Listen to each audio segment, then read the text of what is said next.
मखसूस नशिस्तों से मुतालिक सुप्रीम कोर्ट का फैसला। इलेक्शन कमीशन का नज़रसानी दरख्वास्त दायर करने का फैसला। आज सुप्रीम कोर्ट के फैसले पर रिव्यू पिटीशन दायर की जाएगी। गुज़श्ता माह सुप्रीम कोर्ट ने सुन्नी इत्तेहाद काउंसिल की मखसूस नशिस्तों से मुतालिक दरख्वास्त पर महफूज फैसला सुनाया था।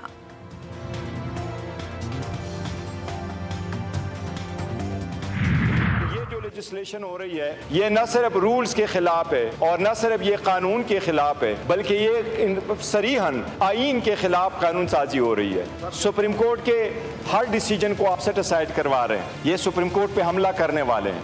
हम इसकी बहुत शदीद मजम्मत करते हैं। शहबाज शरीफ आज से फोन कर ले हसीना वाजिद को, तरीका सुन ले, फोन करके रास्ता पूछ ले, जाना फिर किस तरीके से।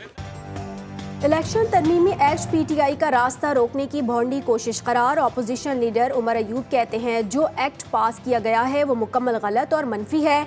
इस एक्ट को हर जगह चैलेंज करेंगे। मुल्क में ताज़ा इलेक्शन हमारा वाहिद मुतालबा है।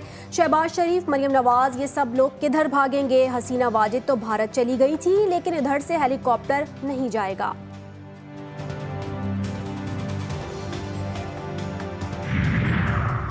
इलेक्शन एक्ट में तरमीम जाली हुकूमत इदारों को लड़ाने की कोशिश कर रही है। बैरिस्टर सैफ कहते हैं इलेक्शन एक्ट में तरमीम सुप्रीम कोर्ट के फैसले की खुल्लम खुल्ला खिलाफ वर्जी है। ये कानून बदनीयती पर मबनी और मफाद आमा के खिलाफ है। कौमी असम्बली और सेनेट से एक दिन में कानून पास कराना आइन और कानून के साथ मजाक है।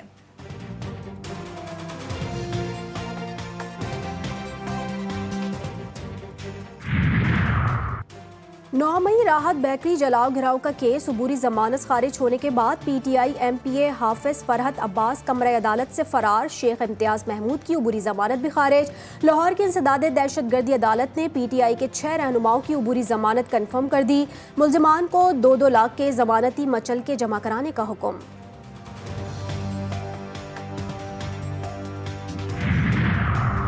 अमेरिका में गिरफ्तार पाकिस्तानी शहरी आसिफ मर्चेंट पर अमेरिकी सियासतदान या सरकारी अफसरान के कत्ल की मुमकिना साजिश के इल्जाम में फर्द जुर्म आयद 46 साल आसिफ मर्चेंट कुछ अरसे ईरान में रहने के बाद अमेरिका पहुंचा। अमेरिकी अखबार का दावा, तर्जुमान व्हाइट हाउस की अमेरिकी अखबार की खबर की तरदीद।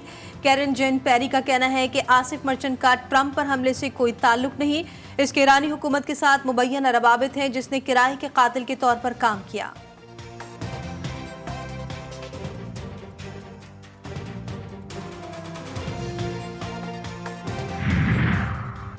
पाकिस्तान ने वजारत खारजा के आसिफ मर्चेंट के मामले पर अमरीकी हुकाम से राबते। तर्जुमान दफ्तर खारजा मुमताज़ जहरा बलोच ने कहा है कि मीडिया रिपोर्ट्स देखी हैं, अमरीकी हुकाम के साथ राबते में हैं और मजीद तफसीलात का इंतजार है। बाज़ाब्ता रद्द अमल देने से पहले आसिफ मर्चेंट के माजी से मुताल्लिक मालूमात की तौसीक चाहते हैं।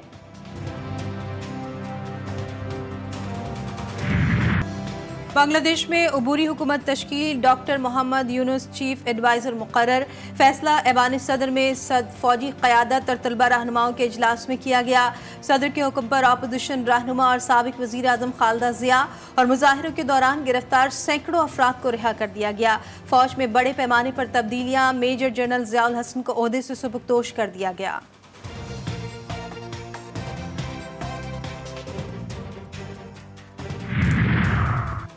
ईरान की दरख्वास्त पर इस्लामी ताउन तंजीम का इजलास आज होगा। हमास के रहनुमा इस्माइल हनिया की शहादत पर गौर किया जाएगा। नायब वज़ीर-ए-आज़म इसहाक डार इजलास में शिरकत के लिए मदीना मुनव्वरा पहुंच गए। डिप्टी वज़ीर-ए-आज़म इसहाक डार का सऊदी हुकाम ने इस्तकबाल किया।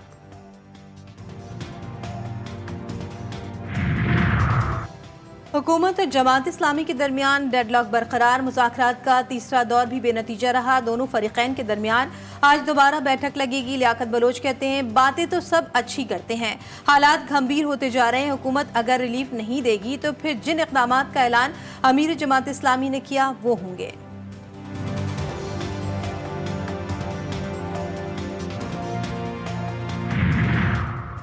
हुक्मरान तबके ने किस तरह अपनी अय्याशियों के लिए बोझ अवाम पर डाला। लोग परेशान हैं, किस तरह बिजली का बिल अदा करेंगे। के इलेक्ट्रिक ने अवाम की जिंदगी अजीरन बना दी। अमीर जमात इस्लामी कराची मुनम जफर कहते हैं कि इलेक्ट्रिक का ऑडिट हुआ तो अवाम दीगर IPPs को भूल जाएंगे। के इलेक्ट्रिक पर हुकूमत की नवाजिशात जारी हैं।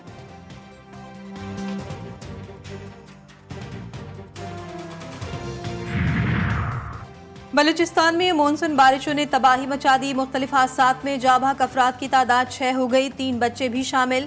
बारिशों से 5 मकानात मुकम्मल तबाह, 8 को जुज़वी नुकसान पहुंचा। PDMA के मुताबिक तूफानी बारिशों से 62 एकड़ पर फसलें तबाह और 19 किलोमीटर शाहराएं मुतासर हुई।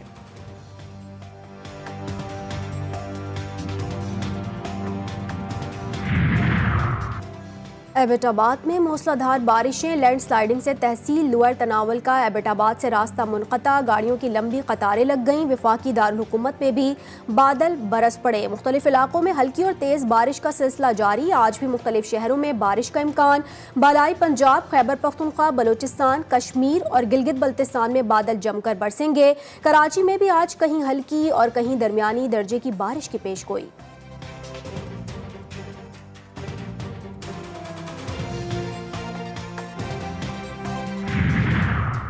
इंतजामिया की नाअहली, कराची में शारा फैसल नाता खान पुल पर एक बार फिर गड्ढा पड़ गया। रिंग रोड नाता खान पुल से एयरपोर्ट जाने वाले ट्रैक पर ट्रैफिक की रवानी मुतासिर। चंद रोज कबल ही इस गड्ढे की मरम्मत की गई थी।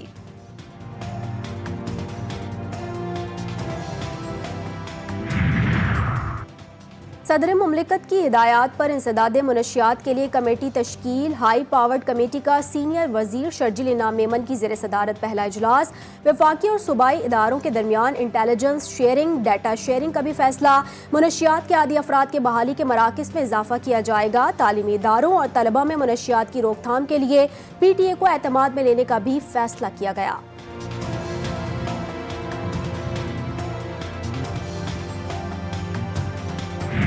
हमास ने याहिया सिनवार को सियासी ब्यूरो का नया सरबरा मुंतखब कर लिया। याहिया सिनवार गजा में हमास के मकामी सरबरा थे। याहिया सिनवार हमास के बानी रहनुमाओं में शामिल हैं। इन्हें शहीद रहनुमा इस्माइल हनिया के जानशीन के तौर पर मुंतखब किया गया है। याहिया सिनवार को 7 अक्टूबर 2023 को इसराइल पर होने वाले हमले का मास्टरमाइंड समझा जाता है। इसराइल पर हमला जल्द होने जा रहा है और हमले के वक्त से मुतालिक बेयकीनी इसराइल की सज़ा का हिस्सा है। हिजबुल्लाह के सरबराह हसन नसरुल्लाह कहते हैं, शायद हम इसराइल को अकेले जवाब दें, शायद पूरे मज़ाहमती ग्रुप के साथ मिलकर हमला करें। इसराइल पर हमारा रद्द-ए-अमल आएगा और भरपूर आएगा।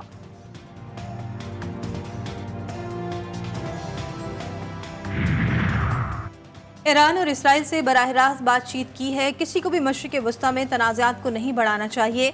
अमरीकी वज़ीर ख़ारजा एंटनी ब्लिंकन का बयान, कहते हैं मज़ीद हमले तनाज़ात, अदम इस्तेहकाम और अदम तहफ़्फ़ुज़ को जन्म देंगे। गज़ा की यरग़मालियों के मुज़ाकरात आखिरी मरहले में पर पहुँच चुके हैं। ये अहम है कि फ़रीक़ैन मुआहदे को जल्द अज जल्द हतमी शक्ल देने के लिए काम कर रहे हैं।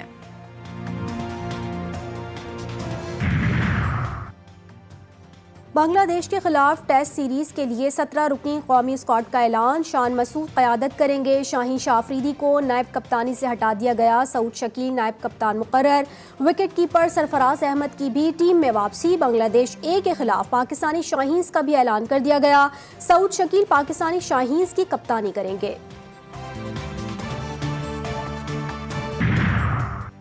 और पेरिस ओलंपिक्स में मेडल्स की दौड़, स्पोर्ट्स पावर अमेरिका ने चीन से अव्वल पोजीशन छीन ली।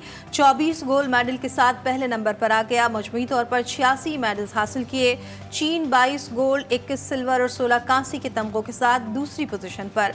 ऑस्ट्रेलिया 14 तलाई, 12 चांदी और 9 कांसी के साथ तीसरी पोजीशन पर बराजमान।